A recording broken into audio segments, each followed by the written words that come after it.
Hello বন্ধুরা, এখন আমি মাঠে যাচ্ছি। 3-4 দিন আগে আমি গিয়ে ওষুধ মেরে এসেছিলাম, সেটা নিশ্চয়ই ভিডিওর মাধ্যমে দেখতে পেয়েছো। তাই দেখতে যাচ্ছি মাঠে জল আছে কিনা। এই তো যাচ্ছি মাঠে যাওয়ার রাস্তা।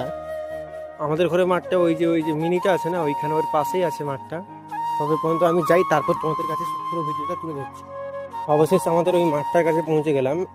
এটাই হচ্ছে আমাদের পুরো মাঠ। এটা পুরো 1 বিঘা জমি আছে, কিন্তু একদম মাঠে জল নেই বলতে গেলে। এরকম হলে মাঠে ধান চাষ করা খুবই ক্রিটিক্যাল।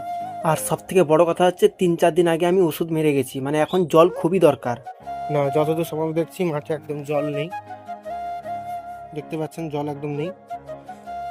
আজকের মধ্যেই আমাকে জল ঢুকাতে হবে, কারণ এখন ধান বেরানোর টাইম হয়ে গেছে। আর ওষুধও মারা হয়ে গেছে। জল না থাকলে গাছে পুষ্টি হবে না, আর ধানও সেরকম ফলবে না। এইরকম গ্রামীণ দৈনন্দিন জীবন আর মাঠের কাজের ভিডিও দেখতে হলে চ্যানেলটিকে সাবস্ক্রাইব করে নিও। আর ভিডিওটি ভালো লাগলে একটা লাইক করতে ভুলো না। চলো আজকে এখানেই শেষ করি।